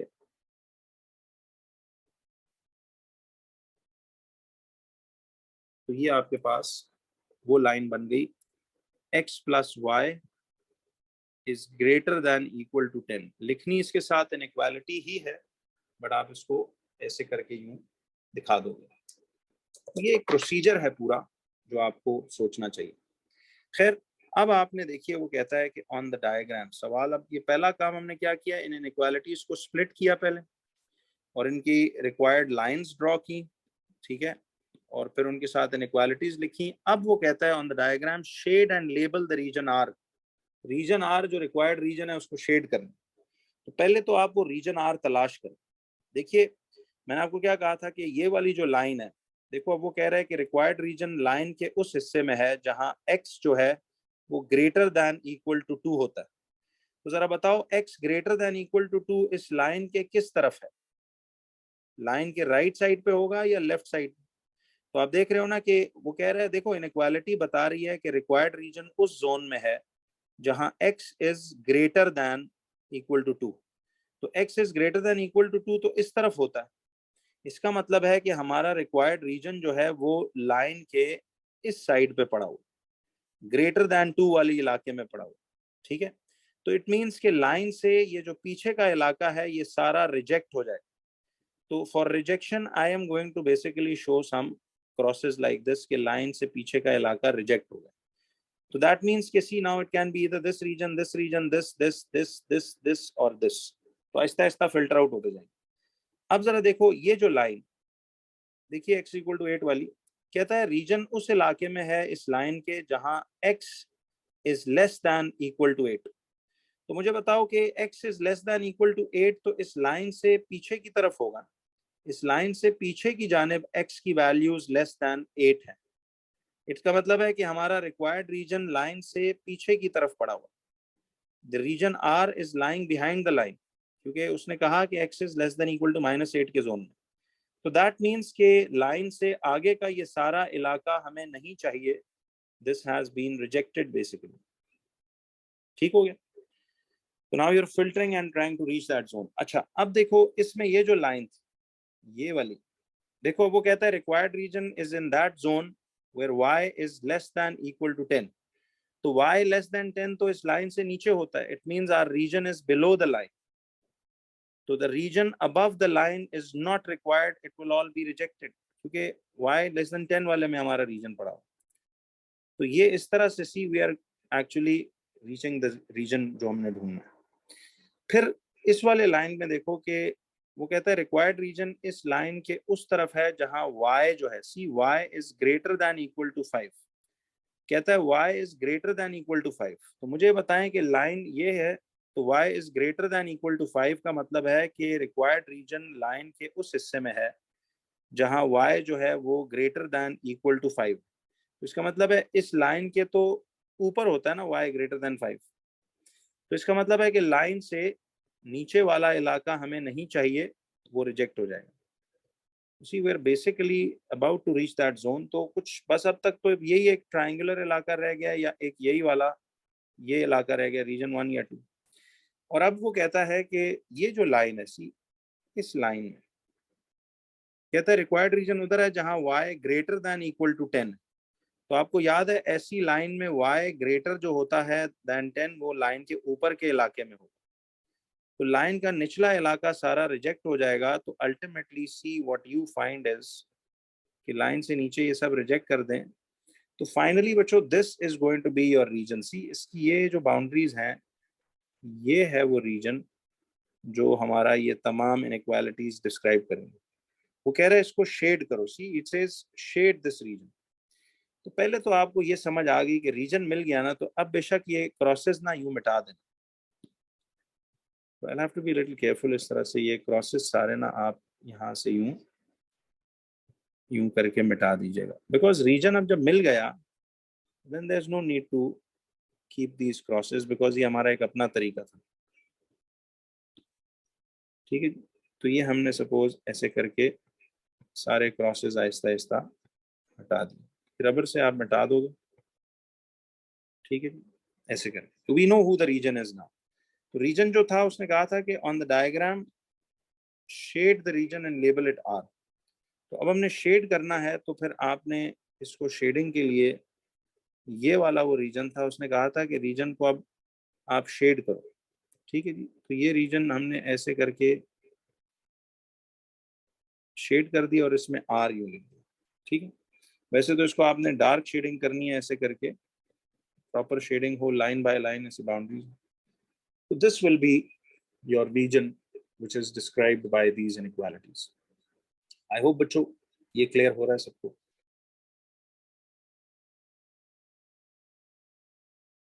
देखिए अब इसका 6th क्वेश्चन में वो क्या कहता है। कहता है the line y is equal to x plus 2 is drawn on the grid. यानी ये जो लाइन है y is equal to x plus 2, देखिए y सब्जेक्ट बना हो तो x का पार्टनर इस वक्त पॉजिटिव है ना। ये बातें तो हमने सीखी हुई है कि जब y is equal to x plus 2 में वो कहता है कि y सब्जेक्ट बना हो तो x का पार्टनर देखिए पॉजिटिव 1 है। यानी इस लाइन का ग्रेडियंट पॉजिटिव है, तो ये लाइन वाकई फर्स्ट से थर्ड क्वाड्रेंट में टिल्ट करनी चाहिए। और इसका जो y इंटरसेप्ट है वो प्लस 2 है, तो वाकई इसका प्लस 2 आ रहा है। तो इस लाइन की equation y is equal to x plus 2 हम ऐसे इस पे लेबल कर लिया करें। ये लेबल करना मस्ट है।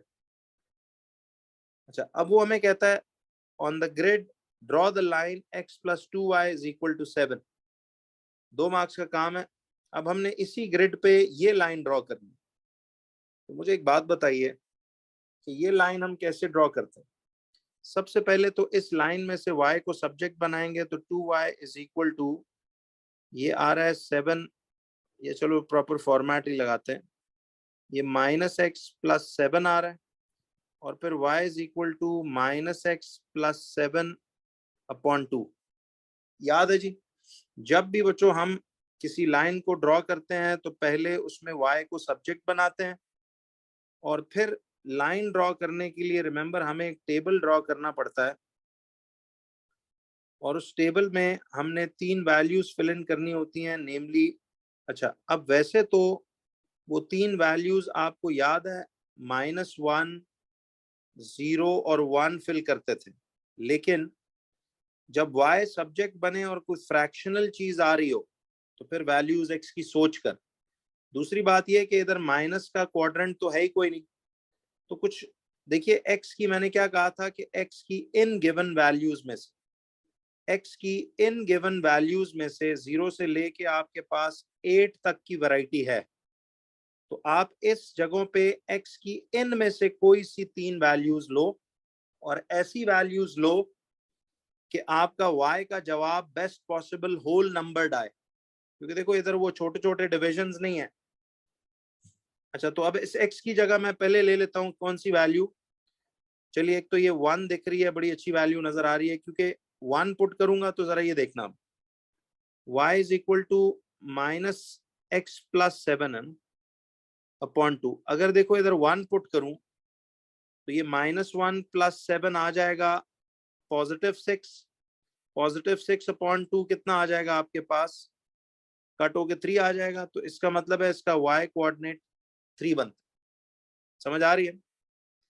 अच्छा, अब इसी x की जगह अगर मैं यहां से देखिए, अगर मैं मिसाल 2 पुट करूं, तो 2 पुट करने से क्या होगा कि ये -2 + 7 आ जाएगा 5, 5/2 2.5 होता है, तो y की वैल्यू 2.5 लोकेट करना यहाँ थोड़ा मुश्किल होगा। तो चलो हम इस तरह करते हैं कि इसमें यहाँ से 3 पिक कर लेते हैं।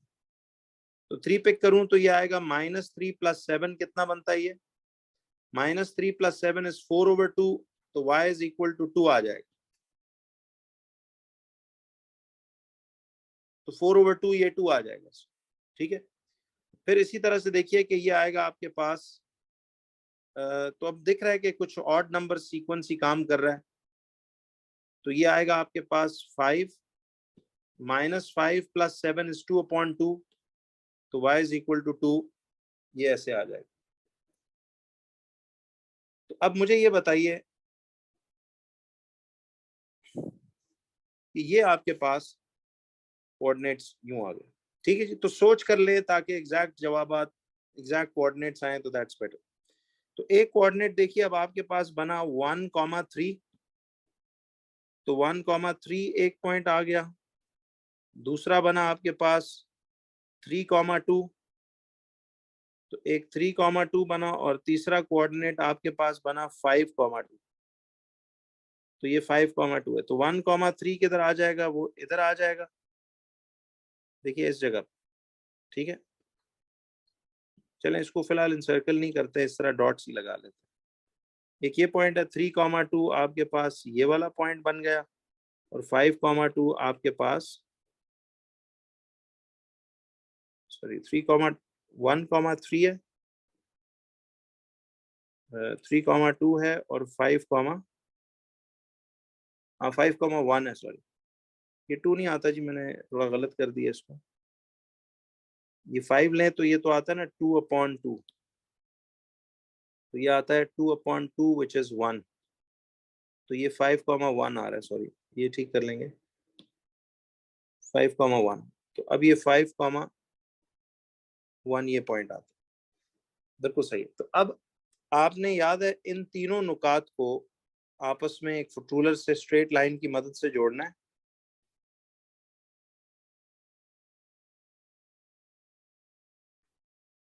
तो ये आपके पास लाइन इस तरह से आ गई। ठीक है, अच्छा अब इसके साथ हम इसकी इक्वेशन भी लिख देंगे कि ये आपके पास x + 2y is equal to 7। Equation उस पर ओरिजिनली लिख दिया करो, ये सब्जेक्ट तो हमने खुद अपने लिए किया था।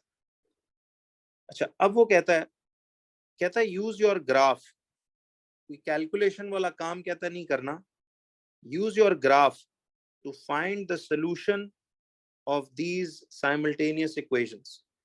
Use your graph to find the solution of these simultaneous equations. तो मुझे एक बात बताइए कि एक आपके पास इक्वेशन ये आ रही है y is equal to x + 2, और एक है x + 2y इक्वल टू 7। देखो बच्चों, इन ईयरलीज में ना हर तरह का कॉन्सेप्ट टच हुआ हुआ है। पीछे ये जो वीडियोस मैंने रिकॉर्ड करके डाली हुई है, तो बड़ी एफर्ट हुई हुई है उस पर, प्लीज जरा ईमानदारी से उसको खुद भी देखिएगा। स्पेशली ये जो ग्राफ वाले सवालात थे, कुछ और बीच में ऐसे चैप्टर्स जो एंड वाले थे, उनको मैंने बहुत ही ज़्यादा डिटेल से एक्सप्लेन किया हुआ है। तो उसको बेशक जब प्रॉब्लम्स आप लोग पेपर कर लेते हो, प्रॉब्लम्स को लाजमन उन वीडियोस से देख के क्लियर करें। फुल डिटेल मैंने उसमें चीज़ें समझाई हुई। खैर, कहता है use your graph to find the solution of these simultaneous equations. मुझे एक बात बताइए, ये एक लाइन थी y is equal to x + 2, वही वाली line, y equal to x + 2 कौन सी लाइन है? ये वाली। और दूसरी x + 2y इक्वल टू 7 जो अभी हमने ड्रॉ की। आपको पता है ना बच्चों, साइमल्टेनियस इक्वेशंस का सलूशन कैसे मिलता है?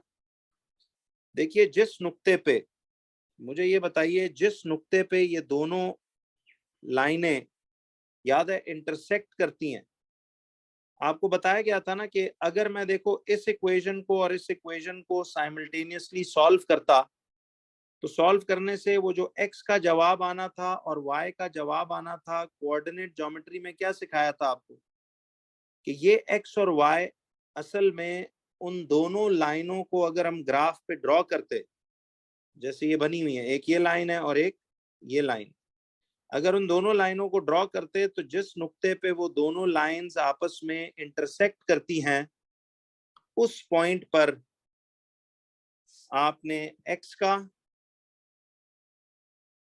देखिए उस पॉइंट पे x का जवाब और उस पॉइंट पे y का जवाब, तो गौर कीजिएगा ये आपके पास 1,3, तो x का जवाब 1 आ रहा है, y का जवाब 3 आ रहा है।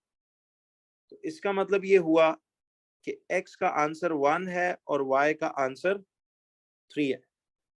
तो 1,3 इसका x का आंसर और y, इसीलिए देखिए उसने सिर्फ 1 मार्क दिया हुआ है, क्योंकि ग्राफ से सिंपली वो बात रिलेट करके आपने लिखनी। कुछ याद आया कि ये जो साइमल्टेनियस इक्वेशंस को सॉल्व करने से एक्स वाई का जवाब आता है ना, ये एक्स वाई का जवाब एक्चुअली उस नुक्ते का, उस पॉइंट ऑफ इंटरसेक्शन के एक्स और वाई कोऑर्डिनेट्स होते हैं।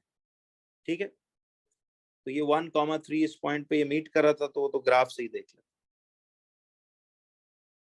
अच्छा, अब इनइक्वालिटीज की शेडिंग उसने देखिए कही हुई है, कहता है the region R is defined by 3 inequalities. The region R is defined by 3 inequalities, एक ये वाली, एक ये वाली और एक ये। अच्छा, अब ये लाइन तो ऑलरेडी ड्रॉन है, अब इसकी सिर्फ इनइक्वालिटी की शक्ल हम उधर लिख लेते हैं, y is less than equal to x plus 2 है। तो देखो इधर मैं अब इक्वल टू के बजाय y is less than equal to का साइन ये डाल देता हूं,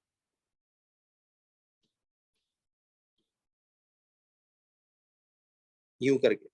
ठीक है, और दूसरा जो पॉइंट है देखिए वो कहता है x plus 2y is greater than equal to 7। तो ये यहाँ पे आपके पास x plus 2y is greater than equal to 7, ये आ जाएगा ऐसे करके। अच्छा, अब उसने कहा है कि देखिए ये जो पॉइंट है x is less than equal to 5, x is less than equal to 5, इसको थोड़ी देर के लिए इक्वेशन में कन्वर्ट कर देते हैं, x इज इक्वल टू 5। तो आपको पता है x इक्वल टू 5 की लाइन कैसी लाइन होती है, it is a vertical line which is going to pass through 5। तो x इक्वल टू 5 याद है एक वर्टिकल लाइन होगी। अब इसकी इनइक्वालिटी उसने यहाँ पे दी हुई है, x is less than equal to 5, तो लिखनी उसके साथ इनइक्वालिटी ही थी। देखिए उसे सिर्फ थोड़ी देर के लिए मैंने इनइक्वालिटी से इक्वेशन फॉर्म में कन्वर्ट किया ताकि पता लगे ये कौन सी लाइन। तो x इक्वल टू 5 की तो वर्टिकल लाइन होती है जो x को 5 पे काटती है, बट इनइक्वालिटी इसके साथ x is less than equal to 5 वाली। अच्छा, अब जब ये चीज आपने सारी कर ली तो वो कहता है कि आपने अब इसकी इनइक्वालिटी को वो करना है, तो वो कहता है shade and label region R, आपने शेड करना है और लेबल करना है रीजन आर। तो इनइक्वालिटीज इसके सामने मैंने लिखी हुई है। अब मुझे ये बताइए कि देखें, सबसे पहले इसको देखते हैं। देखिए वो कहता है कि आपका रिक्वायर्ड रीजन लाइन के उस इलाके में है जहां y is less than equal to. तो मुझे बताएं इस लाइन के किस तरफ y लेस देन होता है, नीचे की तरफ में। इसका मतलब है आपका रिक्वायर्ड रीजन लाइन के निचले इलाके में पड़ा हुआ, रिक्वायर्ड रीजन लाइन के निचले इलाके में। तो मतलब कौन सा इलाका फिर इस लाइन का रिजेक्ट हो गया? देखिए इस लाइन से ऊपर का सारा इलाका आप रिजेक्ट कर देंगे, क्योंकि देखिए वो इनइक्वालिटी बता रही है खुद, कहता है कि रिक्वायर्ड रीजन इस लाइन के उस इलाके में है जहां y जो है वो less than equal to x plus 2 है। ठीक है, जहां y जो है वो less than equal to x plus 2 है। तो इसका मतलब है कि हमारा रीजन जो हम ढूंढने जा रहे हैं वो लाइन से नीचे की तरफ पड़ा हुआ है, लाइन से ऊपर की तरफ नहीं। क्लियर हो गया? अच्छा, अब जरा आइए इसके बाद अगले उसमें वो क्या कहता है, दूसरी जो लाइन है इसमें देखिए ये, अब ये वाली लाइन यूं करके आ रही। अब गौर से देखो कि ये आपके पास जो लाइन इस तरह से आ रही है, तो देखिए सोचने वाली बात है कि ये आपके पास जो रीजन आ रहा है, ये जो लाइन है, वो कहता है कि रीजन उस इलाके में है जहां 2y greater than equal to 7, यानी y जहां ग्रेटर दैन इक्वल टू आता है। तो मुझे बताइए लाइन के किस तरफ y ग्रेटर होता है? लाइन के ऊपर की तरफ ना। तो इसका मतलब है कि नीचे वाला इलाका तो हमें नहीं चाहिए, तो हम इस निचले इलाके को क्या कर देंगे, हम रिजेक्ट कर देंगे, बिकॉज रीजन हमारा लाइन से ऊपर पड़ा हो। तो देखिए ना, ये जो आपके पास लाइन है वो कहता है कि रिक्वायर्ड रीजन उधर है जहां y is greater than equal to, तो लाइन से ऊपर होता है y ग्रेटर देन, नीचे तो लेस देन होता है। तो इसका मतलब है रिक्वायर्ड रीजन हमारा लाइन से ऊपर पड़ा हुआ है, तो लाइन से नीचे का इलाका हमें नहीं चाहिए। ये कंपलसरी नहीं है, जब आप ढूंढ लें डायरेक्ट तो भी डायरेक्ट भी हो सकता है। अच्छा, और फिर ये देखो, ये जो तीसरी लाइन है बच्चों, कहता है कि रिक्वायर्ड रीजन उस इलाके में है जहां x less than equal to 5। तो x लेस देन 5 तो इस लाइन से पीछे करके x लेस देन 5 होता है। इसका मतलब है रीजन हमारा पिछले इलाके में, तो लाइन से आगे का इलाका इट मींस हमें नहीं चाहिए, तो लाइन से आगे हम सारा इलाका यूं रिजेक्ट कर देंगे। तो मुझे बताओ अल्टीमेटली बच्चों कौन सा इलाका आपके पास बचता है? देखिए, इस लाइन से नीचे, इस लाइन से पीछे और इस लाइन से ऊपर, क्या यही ट्रायंगुलर जोन ही नहीं बनता? अब उसने कहा था कि रीजन ढूंढकर इसको पूरा प्रॉपरली ऐसे इस तरह से प्रॉपरली फुल वाला शेडिंग इसको यूं कर दें, तो ऐसे फुल शेडिंग आपने इस इलाके की कर देंगे। बट एंड पे क्रॉसेस मिटाना मत भूलिएगा, आपने क्रॉसेस सॉरी मिटाने हैं इस तरह से केयरफुली के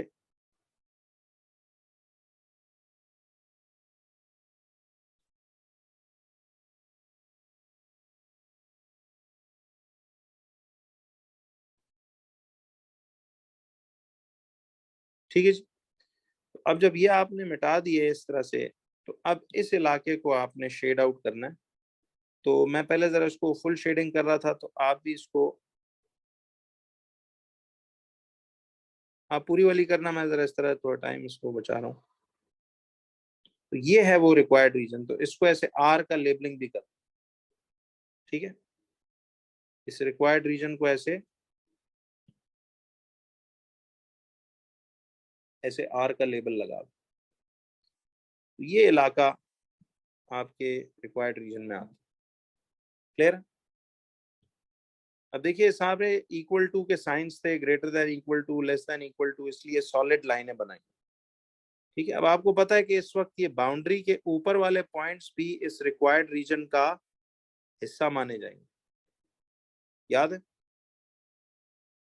अच्छा, अब देखिए इसने क्या बोला हुआ, कुछ याद आ रहा है? ये मैंने आपका एक मैथ्स का जो मॉक लिया था फाइनल वाला, याद है? उसके सवाल भी थे, ये पीछे जितने भी अभी तक क्वेश्चंस किए हमने, ये सब वही थे। अच्छा, अब आइए, कहता है shade and label region R, तो ये तो हो गया। अब इसका देखो मार्क्स स्कीम के बैक पे आंसर्स, इसके पिक्चर अगर नहीं दी हुई तो बोलेगा करेक्ट रीजन क्लियरली इंडिकेटेड पार्ल, चलो ठीक है, ये तो हमने वो निकाल ही दी बाहर। ठीक है, तो यही इलाका बाय द वे बनता है। अच्छा, अब जरा आइएगा, वो कहता है कि the point Z is in the region R, the point Z is in the region R। ठीक है जी, कहता है पॉइंट Z जो है वो रीजन R के अंदर पड़ा हुआ। कहता है the x coordinate and the y coordinate of Z are both integers, यानी उस पॉइंट Z जो कि रीजन R के अंदर पड़ा हुआ है, R के, कहता है रीजन R के अंदर ना एक नुक्ता है Z नाम से, कहता है उस Z पॉइंट का x कोऑर्डिनेट और y कोऑर्डिनेट दोनों इंटीजर्स हैं, यानी उस पॉइंट Z के, देखिए वो कहना ये चाह रहा है कि वो जो पॉइंट Z है उसका x कोऑर्डिनेट और y कोऑर्डिनेट दोनों इंटीजर्स हैं, यानी होल नंबर्स, डेसिमल्स नहीं है, दे बोथ आर इंटीजर्स। तो इसका x भी और y भी दोनों इंटीजर्स है। तो मुझे ये बताइए कि अगर ये इंटीजर्स होंगे तो क्या ख्याल है? आगे कहता है point Z does not lie on the boundary of the region R, कहता है पॉइंट Z जो है वो बाउंड्री पे लाए नहीं कर रहा, तो वो कहता है find the number of possible positions. Coordinates नहीं मांगे, वो कह रहा है number of possible positions of point Z। कहता है पॉइंट Z बाउंड्री पे नहीं है, हालांकि रीजन R का हिस्सा है बाउंड्री भी इस वक्त, बट उसने कहा पॉइंट Z जो है वो बाउंड्री पे लाई नहीं कर रहा, और पॉइंट Z के दोनों कोऑर्डिनेट्स इंटीजरल हैं और Z inside the region R है। तो मैं एक मिनट देखिए, थोड़ा सा मुझे जरा मिटा के आपको दिखाना पड़ेगा। ये मिटा इसलिए रहा हूं ताकि आपको जरा दिख जाए। तो रीजन R तो खैर हमें मिल गया था ना, ये हमारा रीजन R था, ये पूरा जो ट्रायंगल के अंदर है।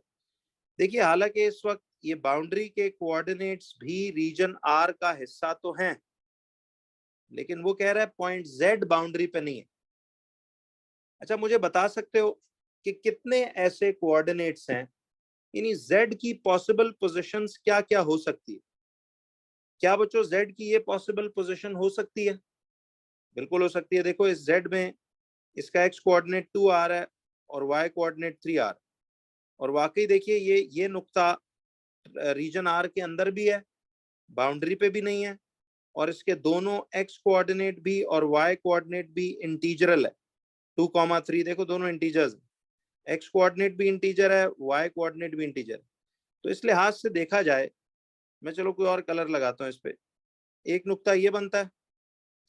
अच्छा, डू यू थिंक ये वाला नुक्ता माना जा सकता है? ये वाला नुक्ता जरा यस नो करो, इस नुक्ते को क्या Z बोला जा सकता है?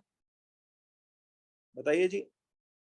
बिल्कुल सही है, इसको नहीं मान सकते, हालांकि ये रीजन का हिस्सा है, क्योंकि ये साइंस वो आ रही है ना, लेकिन उसने Z नुक्ते की क्या फीचर्स बताए हुए? वो कहता है point Z is in the region R, दोनों एक्स वाई कोऑर्डिनेट इंटीजर्स हैं, और कहता है point Z does not lie on the boundary of the region R। तो फिर इस नुक्ते को हम नहीं मानेंगे, बिकॉज़ दिस इज, देखिए अग्रीड के इसके कोऑर्डिनेट्स इंटीजरल हैं 2 और 4, बट ये तो Z का नुक्ता नहीं हो सकता अकॉर्डिंग टू हिज डिस्क्रिप्शन, क्योंकि वो कह रहा है Z बाउंड्री लाइन पे मौजूद नहीं है, तो इसको नहीं हम लेंगे। तो बताइए कौन कौन से इंटीजरल कोऑर्डिनेट्स हैं जो कि इन द रीजन भी हैं, बाउंड्री पे नहीं है? क्या ये हो सकता है? ये भी हो सकता है, ये भी हो सकता है, ये हो सकता है, ये हो सकता है, ये हो सकता है। तो ये कितने पॉइंट्स बनते हैं? देखो ना, इसके भी कोऑर्डिनेट्स इंटीजरल हैं 2 और 3, इसके कोऑर्डिनेट्स देखो 3 और 3 इंटीजरल हैं, इसके भी कोऑर्डिनेट्स देखो 4 और 2 इंटीजरल हैं, इसका भी देखो 4 और 3 इंटीजरल हैं, इसके भी देखो 4 और 4 इंटीजरल कोऑर्डिनेट्स हैं, इसके भी देखिए 4 और 5 इंटीजरल कोऑर्डिनेट्स हैं। तो इसका मतलब है कि ये सारे इसके कौन से वाले कोऑर्डिनेट्स हैं? These are all integral coordinates. तो जरा गौर कीजिए, ये आपके पास 1 2 3 4 5 6 7 पॉसिबल पोजीशंस है। ठीक है, देखो अगर इसने ये जो point Z does not lie on the boundary वाली शर्त ना रखी होती ना, तो फिर आपको पता है इंटीजरल पॉइंट्स ये भी हो सकते थे, ये भी सारे देखो इंटीजरल पॉइंट्स हैं, फिर हम इनको भी काउंट करते हैं क्योंकि ये रीजन R का हिस्सा है, और Z ये वाले भी पॉइंट्स और ये भी, फिर ये सारे इंटीजरल पॉइंट्स ये भी गिने जाते। बट उसने अभी ये जो डिस्क्रिप्शन बोली हुई है, उसने कहा पॉइंट Z एक तो रीजन R में है, दूसरा x y coordinate point Z के दोनों इंटीजर्स हैं, और पॉइंट Z कहता है बाउंड्री पे लाई नहीं कर रही। तो पॉइंट Z अगर बाउंड्री पे लाई नहीं कर रही, तो इसका मतलब है 1 2 3 4 5 6 7 ऐसी पॉसिबल पोजीशंस है। उसने कहा था find the number of possible positions of point Z, तो देयर आर 7 पॉसिबल पोजीशंस। उनके कोऑर्डिनेट्स लिखने को नहीं कहे उसने, सिर्फ पॉसिबल पोजीशंस पूछी हैं, वो 7 है। ठीक है, ये ज्यादा ना अंग्रेजी का और कॉन्सेप्ट का टेस्ट है बजाय इसके, क्योंकि मैथ्स वाली बात पूछ रहा है। अब कहता है the y coordinate of the point Z is 1 more than it's x coordinate. y coordinate of the point Z is 1 more than x, यानी देखिए वो जो Z पॉइंट का कहता है कि कोऑर्डिनेट्स हैं x और y, उसमें कहता है y कोऑर्डिनेट x से एक ज्यादा है, y कोऑर्डिनेट एक ज्यादा है, y coordinate is one more. तो ये y की वैल्यू देखिए, x का जो भी वैल्यू हो उससे एक ज्यादा y की वैल्यू होनी चाहिए। तो वो कहता है write down all the possible coordinates for point z। तो क्या लगता है आपको किस किस नुक्ते में y एक डिजिट ज्यादा है? क्या इस नुक्ते में y कोऑर्डिनेट एक डिजिट ज्यादा है? बस बोलो यस नो करके। देखो इस नुक्ते का z के यही पॉसिबल पोजीशंस है ना, ये 1 2 3 4 5 6 7, ये 7 पोजीशंस है। तो क्या इस वाले नुक्ते में देखो इसके कोऑर्डिनेट्स आपके पास आ रहे हैं 2,3। जरा मुझे बताओ इसके कोऑर्डिनेट्स 2,3 हैं, तो क्या इसमें y कोऑर्डिनेट वाकई में x से एक ज्यादा नहीं? तो एक तो वो इस पॉइंट की बात कर रहे 2,3, तो मैं एक तो यहां लिख लेता हूं इसको 2,3, एक ये पॉइंट है, और किधर y ज्यादा है? एक जरा देखिए मुझे ये बताएं, इस नुक्ते में देखो ये 3 and 3 है, तो देखिए इस नुक्ते का तो ये भी 3 है और ये भी 3 है, तो ये तो दोनों x और y बराबर आ रहे हैं। ठीक है, ये तो दोनों बराबर है। उसने कहा y एक ज्यादा है, तो ये आपके पास 3 आ रहा है और ये आपके पास 4 आ रहा है। तो देखिए इधर से ये x आपके पास 3 आ रहा है और ये आपके पास 4 आ रहा है, तो y एक ज्यादा है ना। तो इसका मतलब है कि ये आपके पास 3 और 4, एक ये वाला नुक्ता ये बनता है। तो गौर कीजिए वाकई में y एक ज्यादा है।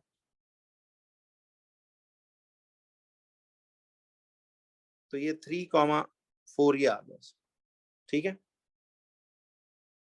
अच्छा अब जरा देखिएगा इसमें, देखिए यहाँ पे तो x कोऑर्डिनेट ये 4,2 इसमें तो नहीं हो सकता क्योंकि यहाँ तो y2 लेस है, बल्कि यहाँ 4 and 3 में ये नहीं हो सकता बिकॉज इधर x इज वन मोर। वो कहता है वो नुक्ते बताओ जहाँ पे y एक ज्यादा है। तो इस नुक्ते का देखिए यहाँ पे 4 है और इधर भी 4 है, ये तो इक्वल आ रहा है। यहाँ पे ये देखिए इसका 4 है और इसका 5 है, तो क्या ये वाला कोऑर्डिनेट भी नहीं बनता 4 and 5 वाला? तो देखिए ये वाला कोऑर्डिनेट आपका एक बन गया 4 and 5 वाला। ये तीन कोऑर्डिनेट्स ऐसे थे 2 3 3 4 and 4 5 जिसमें y एक ज्यादा है देन द y कोऑर्डिनेट। ये 3 कोऑर्डिनेट्स बनते हैं जी, इनके अलावा और तो कोई नहीं।